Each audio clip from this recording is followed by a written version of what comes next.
स्वस्ति अस्तु विश्वस्य, यानी संपूर्ण विश्व में आशा और शांति का संचार हो।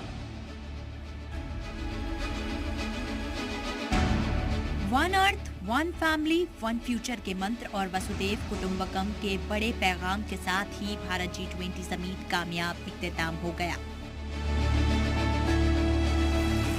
पीएम नरेंद्र मोदी ने सदारत का निशान ब्राजील को सौंप दिया। भारत के पास नवंबर तक G20 प्रेसिडेंसी की भी जिम्मेदारी है। इन 2 दिनों में आप सभी ने अनेक बातें यहां रखी हैं, सुझाव दिए हैं, बहुत सारे प्रस्ताव रखे हैं। हमारी ये जिम्मेदारी है कि जो सुझाव आए हैं उनको भी एक बार फिर देखा जाए। मेरा प्रस्ताव है कि हम नवंबर के अंत में G20 का एक वर्चुअल सेशन और रखें।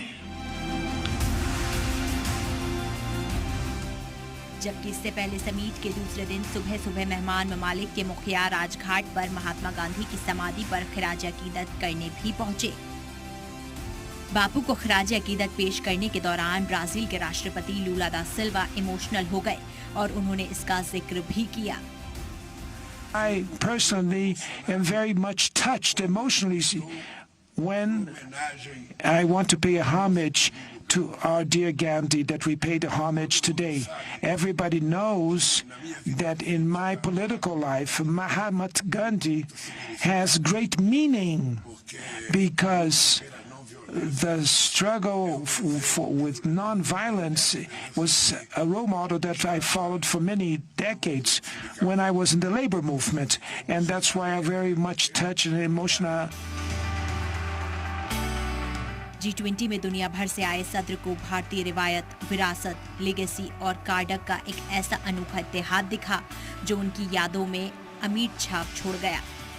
साथ ही G20 की कामयाब मेजबानी से भारत का कद दुनिया में और ज्यादा बड़ा हो गया। पावरफुल ममालिक के मुखिया भारत की खातिरदारी का लुत्फ उठाते दिखे तो G20 के मेहमान भारत के रंग में रंग गए।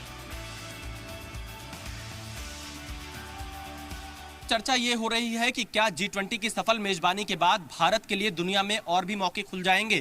क्या वैश्विक सम्मेलनों के लिए सुपर पावर देशों की पहली पसंद अब भारत होगा? क्योंकि G20 के मंच से भारत ने जो 3 बड़े डिप्लोमेटिक पैगाम दिए वो अमन और पार्टनरशिप से आगे बढ़ने वाले नए भारत की ताकत को दिखाता है, तो वहीं दुश्मन को अब इसका तोड़ नहीं मिल रहा। बैठक में जो घोषणा पत्र स्वीकार किया गया उसमें 100% सहमति थी, यानी उसमें न तो रूस और यूक्रेन के बीच चल रहे युद्ध का कोई साया नजर आया और न ही किसी मुल्क की कोई अड़ंगेबाजी।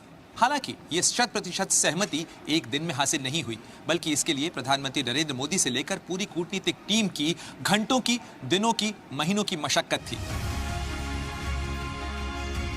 स्पेस में चंद्रयान 3 की कामयाबी के करीब 2 हफ्ते बाद मुल्क की राजधानी में G20 के कामयाब इनेकाद ने ये साबित कर दिया कि मुल्क मुड़कर देखने वाला नहीं है, वो आज दुनिया को राह दिखा रहा है।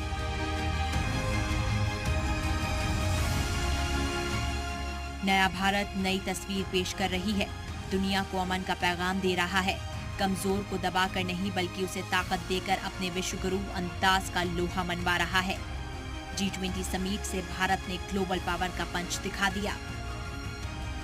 ब्यूरो रिपोर्ट, जी मीडिया।